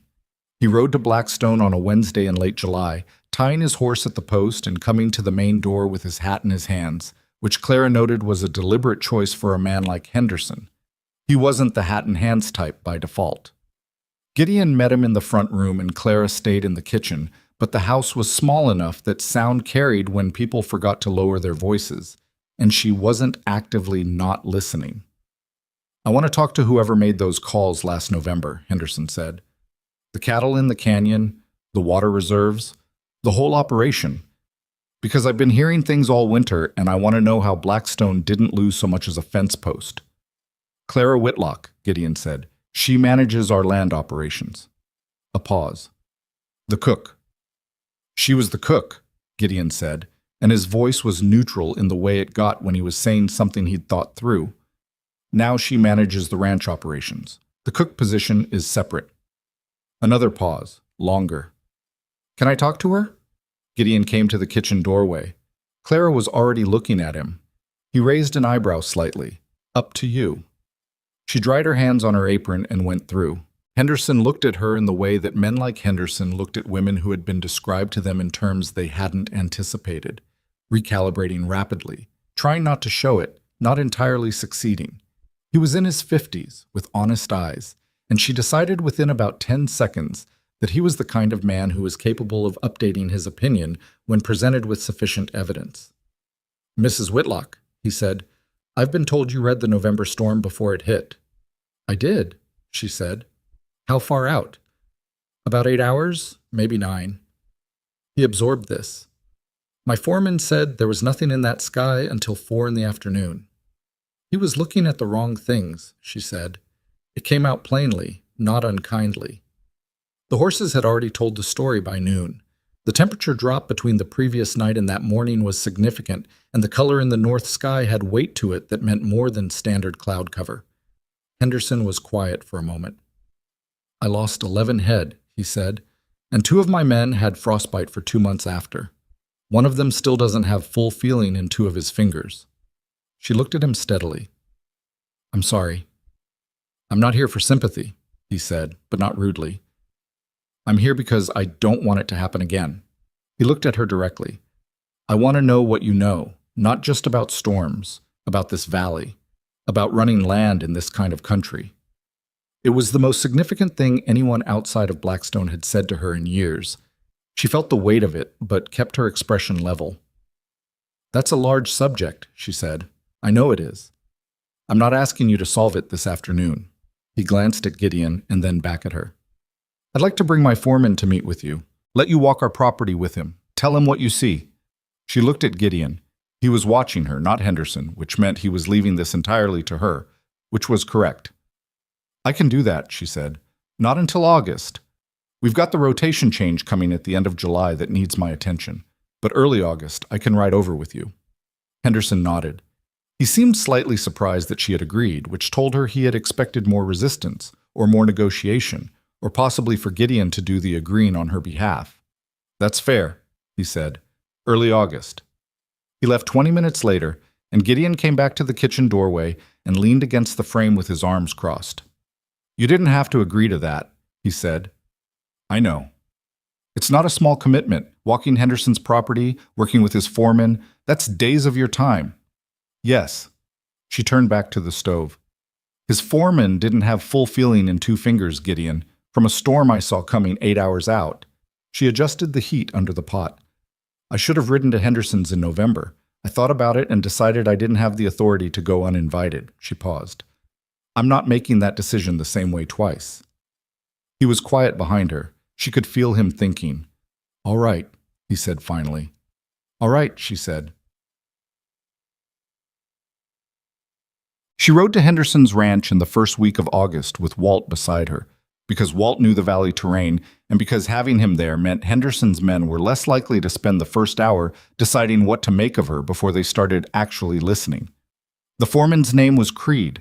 He was a man of about 40 who had the compact, efficient build of someone who had done physical work his whole life and the slightly suspicious expression of someone who had been told to cooperate with a situation he hadn't requested. He shook her hand at the gate with 2 firm pumps and then looked at her in a way that she recognized as assessment. She assessed him back. Show me the south pasture first, she said, where you had the cattle in November. He showed her. She walked it slowly, the late summer grass dry and gold under her boots, the kind of walking she had learned to do.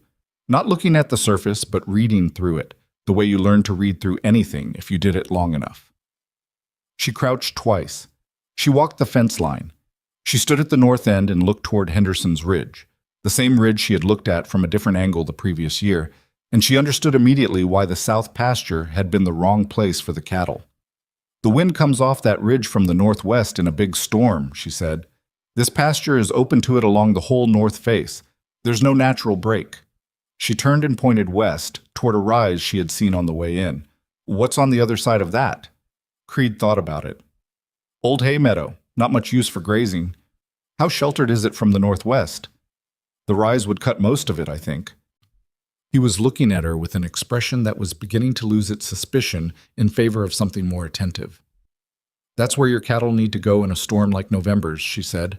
The rise acts the same way the canyon does at Blackstone. You lose some mobility getting them there, but you protect them from the wind. She looked back at the south pasture. In a blizzard from the northwest, this pasture is one of the worst places on your property. Creed was quiet for a moment. We've had cattle here in winter for 12 years, he said. I know. And in a regular winter, it probably doesn't matter much. But in a storm with a strong northwest component, at those temperatures, she left it there. He could complete the math himself. He had seen what happened in November. She spent 4 hours at Henderson's ranch that day, walking the property with Creed while Walt talked to Henderson on the porch, in the way that old ranchers talked, unhurried, anecdotal, circling around the subject without quite landing on it, which was its own kind of useful conversation. She covered the water situation, the fence lines, a section of the north boundary where she could see the kind of erosion pattern that usually meant a culvert problem somewhere uphill. She told Creed about the horse behavior that had told her about the November storm before the sky did, and she watched him listen with the focused attention of a man who was updating a mental model in real time. On the ride back to Blackstone, Walt said, Creed's a good man. He is, she agreed. He'll use what you told him. That's why I told him. Walt rode in silence for a moment, the late afternoon sun long across the valley, the grass dry and golden on either side of the track. You know Henderson's going to tell people about what you said, about what you know. Probably. That's going to make things complicated. She looked at him. How so? People are going to come asking. Other ranches. He kept his eyes on the track ahead. Word gets around in a valley this size. She thought about that.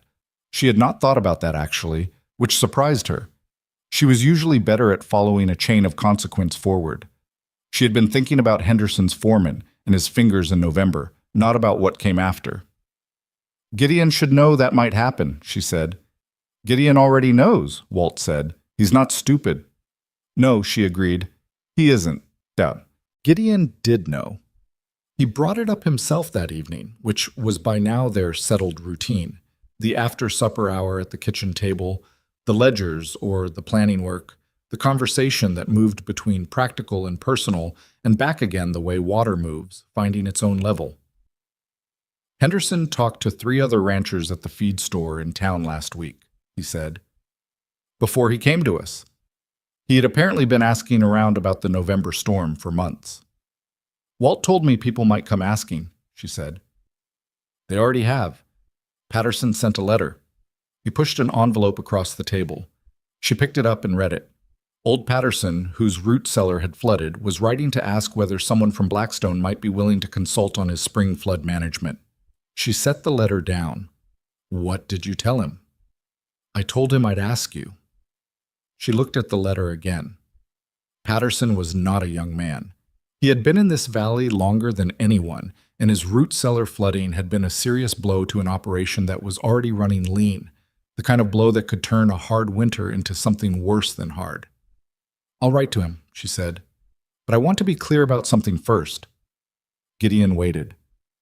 If this becomes a regular thing, consulting for other properties, it needs a structure, not charity, not favors, a real arrangement with terms. She met his eyes.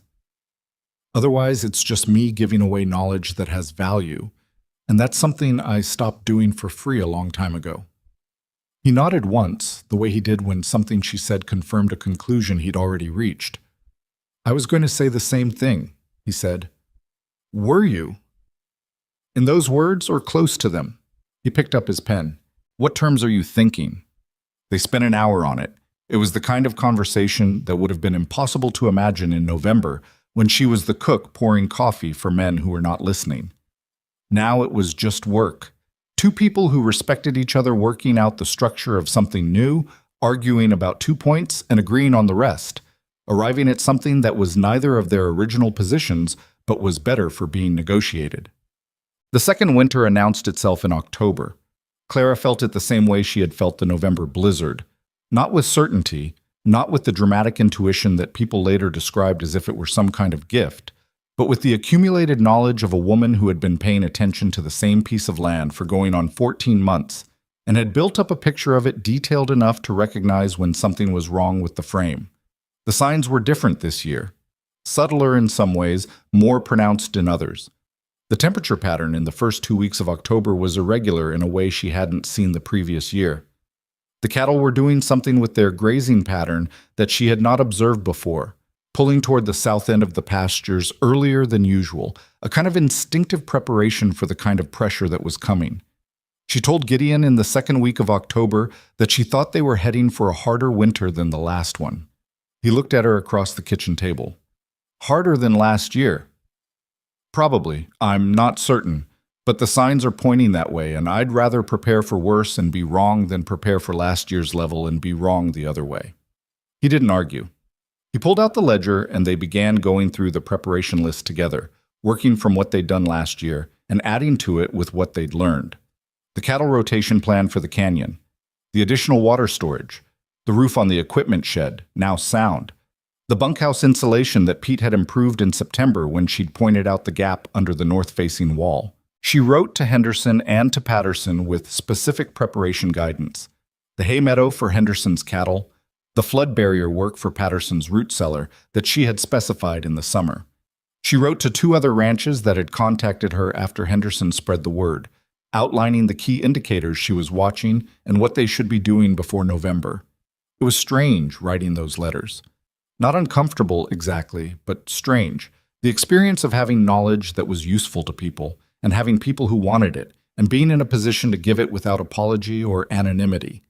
She had spent years being the person who knew things that nobody asked about. She was still getting used to being the person whose knowledge was actively sought. Walt found her at the kitchen table late one evening, the letters stacked and sealed beside her, and he stood in the doorway for a moment before she looked up. "You're writing to 4 ranches," he said. 5, including Patterson. He looked at the stack of envelopes. "You know what you've become in this valley." She waited. "The person people call when they don't know what to do," he said. "That's not nothing." "No," she said. "It isn't." He went to the stove and poured coffee and sat down across from her, something he rarely did this late. She waited, because Walt Decker's late-night kitchen visits always meant something. "I owe you something," he said. "You don't." "November," he said. "I said it was my call when we moved the cattle, and I told the men what needed doing.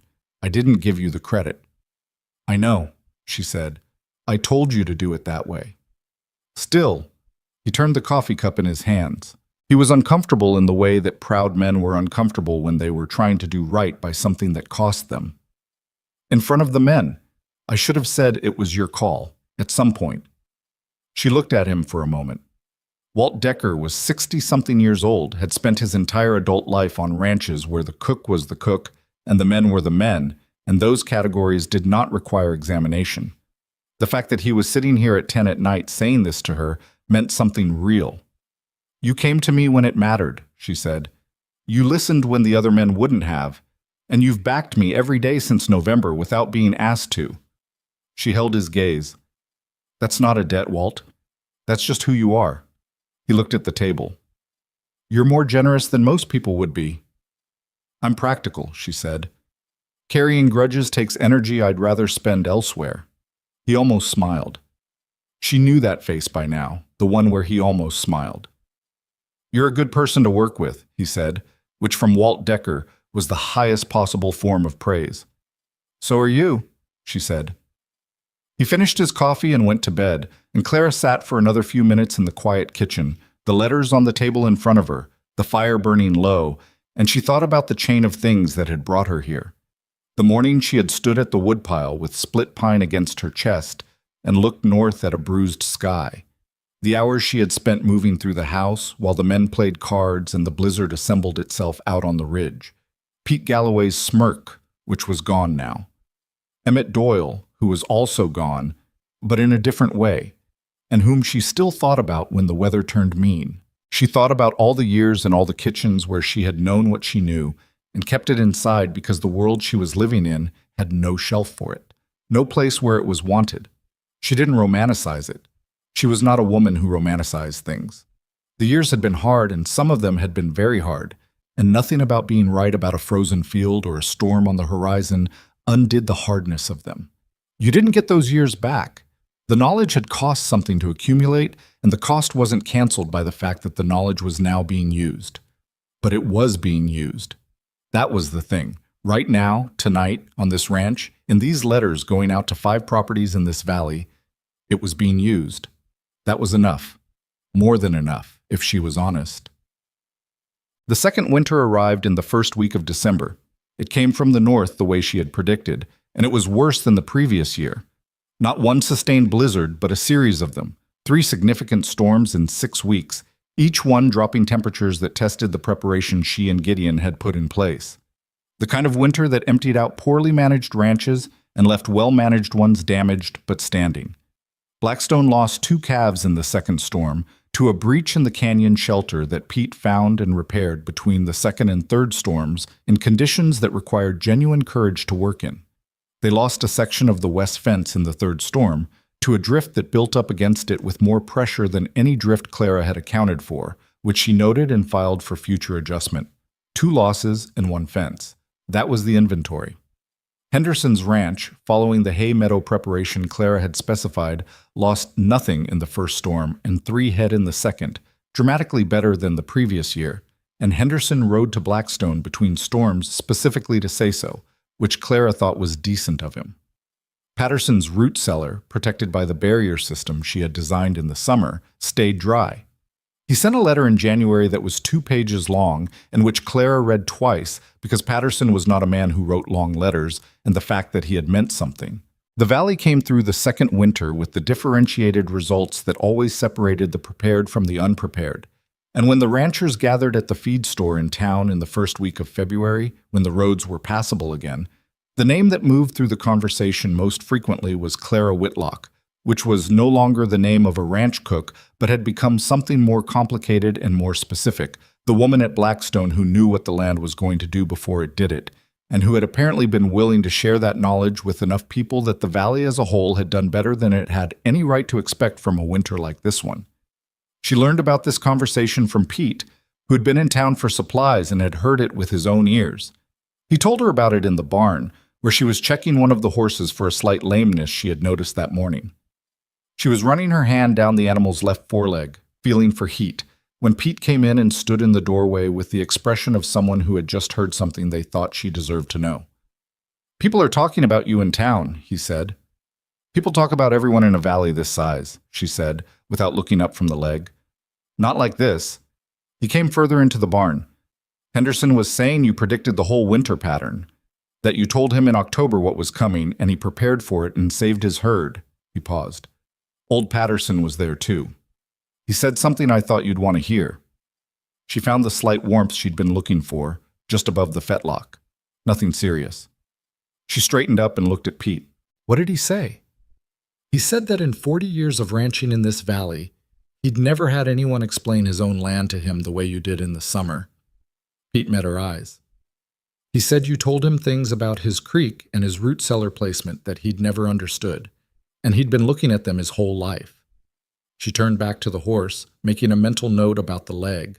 Mild inflammation, nothing that needed more than rest and monitoring. She stroked the animal's neck once. Patterson's a proud man, she said. That cost him something to say. I think that's why he said it in front of people, Pete said simply. She thought about that. She thought about Frank Henderson, who had ridden out with his hat in his hands. She thought about Creed's two fingers that still didn't have full feeling, and whether they ever would. She thought about the letters she had written in October, going out to 5 ranches with specific preparation guidance, and whether any of it had been enough. Some of it had. Not all of it. It was never all of it.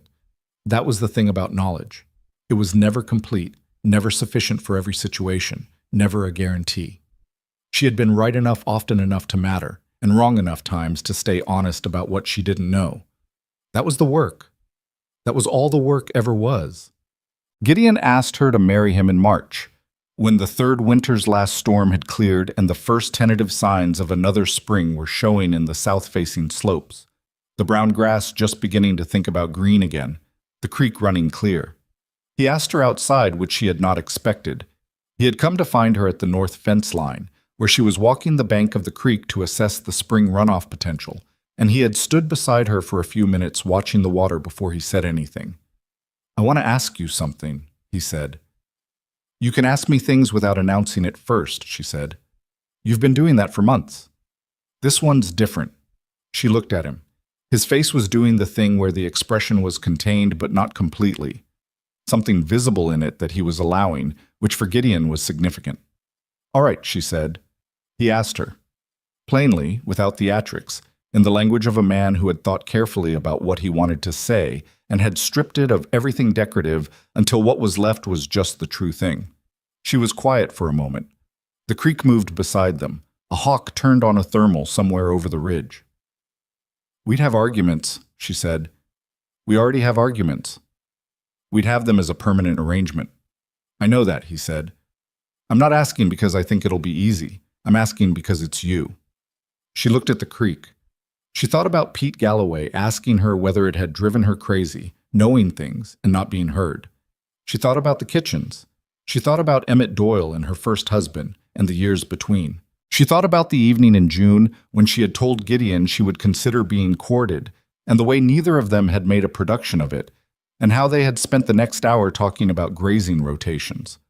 She thought about how that was actually exactly right, that the work and the life weren't separate things, but the same thing, and that what she had with this man was built on a foundation of actual knowledge of each other, not the romantic projection that she had watched fail for other people. She was not going to pretend she wasn't afraid. She had been married before, and she had lost it before, and the specific terror of attaching yourself to something that could be taken was something she carried the way you carry old injuries. Not always painful, but always there. But fear was information, not instruction. She had learned that a long time ago. You noted the fear, you took it seriously, and then you made your decision anyway. Yes, she said. He let out a slow breath. She kept her eyes on the creek. Same conditions as before apply, she said. The work stays the work. Same conditions, he agreed. And you don't get to be a different person with me than you are on the ranch. I don't know how to be a different person, he said. That's never been one of my skills. I know, she said.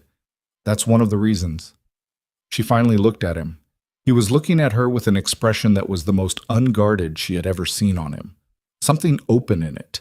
Something that acknowledged the weight of what had just been said between them without trying to minimize it or elevate it into something it wasn't. She reached over and put her hand in his. His fingers closed around it.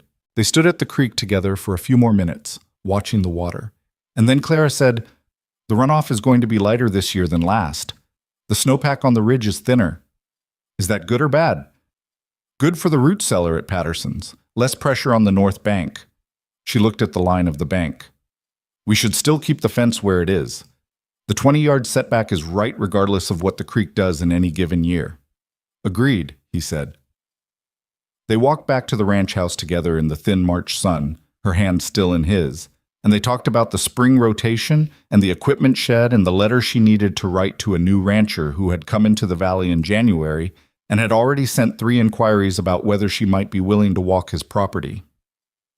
The work continued. It always continued. That was, she had come to understand, not a burden, but the closest thing to a foundation that life in this kind of country offered. The steady accumulation of days that were hard and useful and real, the knowledge built one season at a time. The trust earned not once but continuously, through every decision and every storm and every morning you got up and went back to it. The Montana frontier had never been generous to people who wanted easy things. It was generous occasionally and on its own terms to people who paid attention, who stayed, who learned the land on its own terms rather than demanding it accommodate theirs. Clara Whitlock had paid attention her entire life. In kitchens and cattle drives and frozen pastures and the dark hours of blizzards that wanted to take everything. She had paid attention when nobody was watching and when nobody cared, and she had kept the knowledge alive in herself through years when it had nowhere to go. It had somewhere to go now. She carried it forward into the spring, into the marriage, into the seasons that came after. The hard ones and the easier ones, the losses and the recoveries, the arguments and the agreements, the mornings at the north fence and the evenings at the kitchen table. She carried it into every conversation with every rancher in the valley who eventually found their way to Blackstone with their hat in their hands, and their questions and their quietly desperate hope that someone could tell them how to hold on to what they'd built. She told them what she knew. She admitted what she didn't. She was wrong sometimes and right more often than not, and she learned from being wrong the same way she learned from everything, by paying attention to what the evidence actually said rather than what she had hoped it would. That was it. That was all of it. There was no secret beyond that, no gift, no dramatic talent, no exceptional quality that set her apart from anyone who was willing to do the same thing. Just attention, just patience, just the willingness to look at what was actually there instead of what was easier to see. The quiet ones always knew. That was what the valley eventually learned about Clara Whitlock Mercer. Not that she had some special power, but that she had never stopped paying attention, not even when there was no reward for doing it. Especially then.